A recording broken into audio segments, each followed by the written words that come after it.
गोष्ट मात्र नक्कीच लक्षात ठेवा, ज्याला बाईतली ताई कळाली ना तो मुक्ताईचा ज्ञाना झाला, ज्याला बाईतली ताई कळाली तो मुक्ताईचा ज्ञाना झाला, ज्याला बाईतली मैत्रीण कळाली तो राधेचा श्याम झाला, ज्याला बाईतली मैत्रीण कळाली तो राधेचा श्याम झाला, ज्याला बाईतली पत्नी कळाली तो सीतेचा राम झाला, आणि ज्याला बाईतली आई कळाली ना तो जिजाऊचा शिव झाला, जिजाऊचा शिव झाला.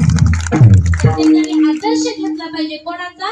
त्या सर्वांचा महाराज, की प्रत्येक स्त्रीकडे, प्रत्येक आईकडे, माताकडे, बहिणीकडे आपण चांगल्या नजरेनं पाहिला पाहिजे, आदराच्या नजरेनं पाहिलं पाहिजे.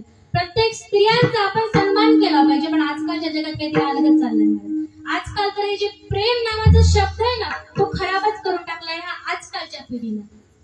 प्रेम कोणाला म्हणावं? जे तुकोबारायांनी पांडुरंगावर केलं ते प्रेम, जे जनाबाईनं विठ्ठलावर केलं ते प्रेम, जे सुदामानं श्री कृष्णावर केलं ना ते प्रेम आहे. आणि जे आर्मीतली पोरं देशावर करतात ना महाराज ते प्रेम आहे. आर्मीचा विषय निघालाच आहे, काय म्हणावं ते आपल्या जवानांसाठी. जे फौजी, जे आपल्या देशाची वाहक डोळ्यामध्ये तेल घालून रात्र आणि दिवस आपली संरक्षण करतात, आपले रक्षण करतात, त्यांना ते जे करतात ना ते प्रेम आहे, ते देशप्रेम आहे. आपलं देशप्रेम तर फक्त 15 ऑगस्ट आणि 26 जानेवारीलाच जागं होतं महाराज. फौजीमुळे आज आपण सगळ्यालाच माहिती आता काय चालू होतं, भारत पाकिस्तान युद्ध, ऑपरेशन सिंधू, सर्वांनाच माहिती, वेगळं सांगायची गरज नाही. तुम्ही सहज एक ना व्हिडिओ पाहिला होता, त्यामध्ये ना प्रत्येक फौजी जे रजेवर आलते ना, सुट्टीवर आलते ना, त्या सगळ्यांची रजा रद्द झाली महाराज.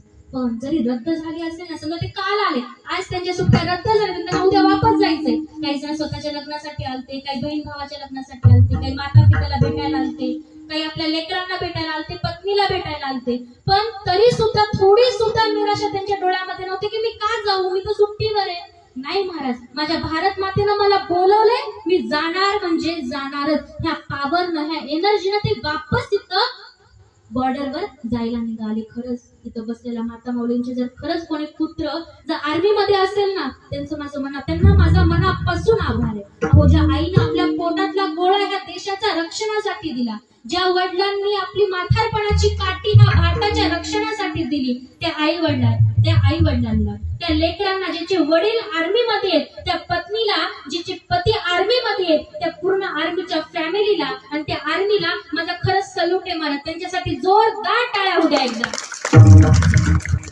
दोन व्यक्तींची नेहमीच आभार मानले पाहिजे महाराज. एक, ज्यांच्यामुळे आपल्याला खायला भेटतं तो शेतकरी, आणि ज्यांच्यामुळे आपण आज जगत आहोत ना ते कोण? तर ते आर्मीवरचे आपले फौजी. विठ्ठला विठ्ठला.